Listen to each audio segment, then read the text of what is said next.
اسے دوسرا سپاہی نظر نہیں آ رہا تھا۔ عمران درختوں کی آڑ لیتا اندھیرے میں دبے پاؤں اور آگے گیا۔ اب اسے ٹیلے کے غار کا دہانہ دھندلا دھندلا نظر آ رہا تھا۔ اسی غار کے اندر دونوں کشمیری مجاہد بند تھے۔ عمران حیران ہو رہا تھا کہ دوسرا سپاہی کہاں چلا گیا، کیونکہ اس نے واضح طور پر دیکھ لیا تھا کہ وہاں صرف ایک ہی بھارتی سپاہی ہے جو کندھے سے اسٹرین گن لٹکائے غار کے دہانے کے آگے ٹہل رہا ہے۔ اس کے پاس سوچنے کا وقت نہیں تھا۔ اسے جو کچھ دیکھنا تھا، جو کچھ کرنا تھا، اسی آدھے گھنٹے کے اندر ہی کرنا تھا، کیونکہ اسے یقین تھا کہ آدھے گھنٹے کے بعد اپنا چکر پورا کر کے بھارتی کشتی پارٹی ضرور یہاں سے گزرے گی۔ ایک بھارتی فوجی کو ختم کرنے کے لیے میدان صاف تھا، کیونکہ بہت ممکن تھا کہ دوسرا فوجی پیشاب وغیرہ کرنے کے لیے گیا ہو۔ کمانڈو عمران کی پیشہ ورانہ صلاحیتیں اس کے تجربوں کی روشنی میں پوری طرح بیدار ہو چکی تھی۔ جس طرح اندھیرے میں وہ چھپا ہوا تھا، اس نے اسی طرف ایک پتھر اچھال کر گرایا۔ اس سے جو آواز پیدا ہوئی اس نے بھارتی فوجی کو ایک دم ہوشیار کر دیا۔ اس نے اسٹین گن سنبھال کر اس طرف دیکھا جس طرف سے آواز آئی تھی۔ کمانڈو عمران نے نائلون کی رسی اپنے ہاتھوں میں لے لی اور ایک ایسے زاویے پر اندھیرے میں درختوں کے پیچھے گھات لگا کر کھڑا ہو گیا کہ جب بھارتی فوجی اس کی طرف آئے تو پیچھے سے اسے دبوچ سکے۔ جیسے ہی بھارتی سپاہی نے درختوں کی طرف الرٹ ہو کر دیکھا، عمران نے ہلکی سی آواز کے ساتھ انگریزی میں کہا، ہیلپ ہیلپ۔ بھارتی فوجی یہی سمجھا کہ اس کا ساتھی اس طرف رفع حاجت کے لیے گیا ہے اور اس نے آواز دی ہے۔ وہ دوڑ کر درختوں کے درمیان گیا۔ اس نے اپنے ساتھی سپاہی کا نام لے کر اسے آواز دی۔ اسٹین گن اس نے تان رکھی تھی۔ کمانڈو عمران دوسری باری اپنے ساتھی کو آواز دینے کی مہلت نہیں دینا چاہتا تھا۔ وہ بھارتی سپاہی کے پہلو میں آ گیا۔ بھارتی سپاہی ذرا سا جھک کر چل رہا تھا اور اس نے ایک بار پھر اپنے ساتھی کو نام لے کر آواز دی۔ یہ اس کی زندگی کی آخری آواز تھی۔ کمانڈو عمران کے بازوؤں کے پٹھوں میں شیر کی طاقت سے زیادہ بھی طاقت آ چکی تھی۔ اس نے پلک جھپکنے کے ساتھ ہی لپک کر نائلون کی رسی بھارتی فوجی کی گردن میں ڈال دی اور اسے پوری طاقت سے کس کر ایک زوردار جھٹکا دیا۔ یہ سارا کام ایکشن ایک ہی وقت میں اور 2 سیکنڈ میں مکمل ہو گیا تھا۔ سب سے پہلے بھارتی سپاہی کے ہاتھ سے اسٹین گن نیچے گری۔ عمران نے پوری طاقت سے اس کی گردن نائلون کی باریک رسی میں جکڑ رکھی تھی اور اسے جھٹکے دے رہا تھا۔ بھارتی سپاہی کا جسم کانپنے لگا، پھر اسے ایک شدید جھٹکا سا لگا اور اس کی گردن عمران کے شکنجے میں ڈھلک گئی۔ عمران نے اسے چھوڑ دیا، وہ گر پڑا۔ عمران نے اس کی گردن کی جانب ہاتھ لگا کر دیکھا، اس کے دل کی دھڑکن بھی بند ہو چکی تھی۔ عمران نے اسے وہیں چھوڑا اور ٹیلے والے غار کی طرف بڑھا۔ اتنی دیر میں ٹیلے کی دوسری طرف سے دوسرا سپاہی سامنے آ چکا تھا۔ عمران جلدی سے ایک درخت کی اوٹ میں ہو گیا۔ بھارتی سپاہی اپنے ہی ساتھی کو وہاں نہ دیکھ کر کچھ حیران سا ہوا اور ادھر ادھر دیکھنے لگا۔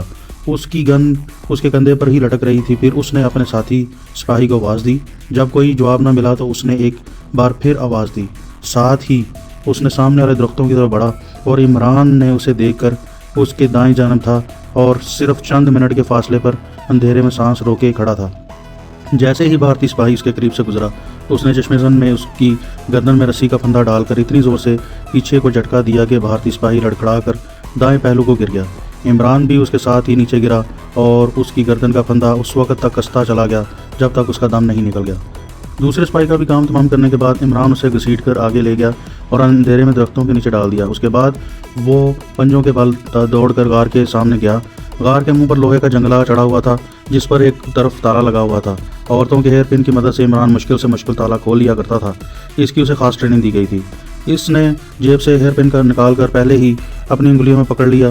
جلدی سے اس نے ہیئر پن کے سرے کو تالے کے سوراخ میں ڈالا اور ادھر ادھر تھوڑا سا گھما کر اندر سے ایک کھٹکا لگا جس کی چمٹی میں جا کے پھنس گیا۔ اس نے ایک جھٹکا دیا اور تالا کھل گیا۔ اسے یہ تعجب ضرور تھا کہ اندر سے کسی کشمیری مجاہد کی موجودگی کے کوئی آثار نظر نہیں آ رہے تھے۔ ذرا سا جنگلہ کھول کر وہ غار میں داخل ہو گیا اور جنگلے کو فوراً بند کر لیا۔ ہیئر پن اس کے ہاتھ میں تھی۔ غار میں اندھیرا چھایا ہوا تھا۔ اس اندھیرے میں اسے خراٹوں کی ہلکی آواز ایک بار سنائی دی۔ اس نے جھک کر دیکھا۔ جنگلے سے 10 سے 12 فٹ کے فاصلے پر اسے 2 انسانی سائے زمین پر لیٹے نظر آئے۔ اس نے کشمیری زبان میں انہیں مخاطب کر کے ہلایا تو دونوں ہڑبڑا کر اٹھ پڑے اور اندھیرے میں آنکھیں کھول کر دیکھنے لگے۔ کمانڈو عمران نے کشمیری میں پوچھا کہ ان کا تعلق کس کشمیری محاذ سے ہے۔ دونوں مجاہدوں نے کارگل کا نام لیا۔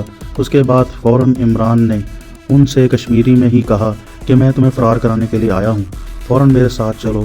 اس سے معلوم ہوا کہ ان میں سے صرف ایک مجاہد کے سامنے کی جانب دونوں ہاتھوں میں ہتھ کڑی لگی ہوئی تھی۔ بیڑیاں کسی کے پاؤں میں نہیں تھی جیسا کہ دلاری نے اسے بتایا تھا۔ عمران وہاں رک کر ہتھکڑی کا تالا کھولنے کا وقت ضائع نہیں کرنا چاہتا تھا۔ وہ دونوں کشمیری مجاہدوں کو ساتھ لے کر غار سے باہر نکلا، جنگلے کو اسی طرح دوبارہ بند کر دیا اور انہیں اپنے ساتھ دوڑاتے ہوئے درختوں کے اندھیرے میں غائب ہو گیا۔ راستے کا تعین اس نے ذہنی طور پر پہلے سے ہی کر رکھا تھا۔ جس طرف سے وہ خود آیا تھا، یعنی جنگل کی پگڈنڈی کی طرف سے، وہ اس طرف سے نہیں گیا، کیونکہ اس طرف سے بھارتی فوجی پارٹی سے آمنا سامنا ہونے کا خطرہ تھا۔ وہ دوسری طرف کے درختوں اور جھاڑیوں میں سے ہوتا ہوا بس سٹاپ والی سڑک پر نکل آیا۔ اس کے سامنے اس کے بعد سب سے بڑا مرحلہ اس علاقے سے جلد از جلد نکل جانا تھا۔ وہ اپنے ساتھ لالا ٹکم چند کی جیپ یا دلاری کی گاڑی نہیں لایا تھا، وہ انہیں اپنے ساتھ لانا بھی نہیں چاہتا تھا۔ ان گاڑیوں سے ان کی نشاندہی ہو سکتی تھی اور وہ نہیں چاہتا تھا کہ ملٹری انٹیلیجنس اسے اپنی ذات میں لے، کیونکہ ابھی عمران کو ان کے ساتھ رہنا تھا اور اپنے بہت سارے مشن کمپلیٹ کرنے تھے، جس کی خاطر وہ یہاں پر آیا تھا۔ سڑک پر چلنے کی بجائے وہ سڑک سے ہٹ کر کھیتوں میں آ گیا۔ جس کشمیری مجاہد کے ہاتھ میں ہتھکڑی لگی تھی، اسے دوڑنے میں دقت ہو رہی تھی۔ جب وہ انہیں لے کر کافی دور نکل گیا تو اس نے ہیئر پن کی مدد سے ہتھکڑی کا تالا کھول دیا اور ہتھکڑی اتار کر کھیتوں میں پھینک دی۔ اس کے بعد ہی ان تینوں نے کلکتے شہر کی طرف دوڑنا شروع کر دیا۔ وہ اس وقت تک دوڑتے رہے جب تک ان کا سانس پھول نہیں گیا۔ اس کے بعد وہ چلنے لگے، مگر کافی تیز چل رہے تھے۔ وہ کوارٹر کی قطار کے عقب سے گزرے تو عمران کو ایک کوارٹر کے باہر درخت کے نیچے آٹو رکشا نظر آیا۔ وہ تیز تیز چلتے ہوئے اس کے پاس آ گئے۔ عمران نے ایک کشمیری مجاہد کو اشارہ کیا۔ کسی جانب سے ایک کتا بھونکنے کی آواز آ رہی تھی۔ جب دونوں کشمیری مجاہد اس میں بیٹھ گئے تو عمران نے ڈرائیونگ سیٹ پر بیٹھتے ہی رکشے کو سٹارٹ کیا اور تھوڑی دیر بعد رکشا سڑک پر کلکتے کی طرف بھاگتا جا رہا تھا، مگر راستہ کافی لمبا تھا۔ کلکتہ ایک بہت ہی وسیع و عریض شہر ہے اور وہاں فاصلے بہت زیادہ ہوتے ہیں۔ شہر کی روشنیاں قریب آ کر پیچھے گزرنے لگی تھی۔ اچانک رکشے کے انجن نے جواب دے دیا اور وہ رک گیا۔ عمران نے کہا، تیل ختم ہو گیا ہے، اس طرف سے آ جاؤ۔ مجاہدین کو لے کر وہ ایک چھوٹی سڑک پر آ گیا، جو آگے جا کر سڑک پر نکل جاتی تھی۔ عمران اس بڑی سڑک پر پہنچا تھا کیونکہ وہاں سے اسے کوئی نہ کوئی رکشا ٹیکسی مل سکتی تھی۔ کلکتہ شہر ساری رات ٹیکسیوں اور رکشے چلتے رہتے تھے۔ بڑی سڑک پر پہنچنے کے بعد وہ تھوڑی دور ہی چلے تھے کہ انہیں ایک خالی رکشا مل گیا۔ وہ اس میں سوار ہو گئے۔ عمران نے ڈرائیور سے ڈلویزی اسکوائر جانے کا کہا۔ ڈلویزی اسکوائر کا کمانڈو عمران نے اس لیے نام لیا تھا کہ اس چوک سے کلکتے کی کئی اطراف کو سڑکیں نکلتی تھی۔ ان میں سے سڑک لوئر چت پور روڈ کی طرف جاتی تھی۔ ڈلویزی اسکوائر پہنچ کر وہ رکشے میں سے اترے اور پیدل چڑھ پڑے۔ فٹ پاتھ پر محنت مزدوری کرنے والے مزدور گہری نیند سو رہے تھے۔ سڑک پر سے کسی وقت کوئی گاڑی گزر جاتی تھی۔ رات کافی گزر چکی تھی اور سڑکوں پر بتیاں روشن تھیں۔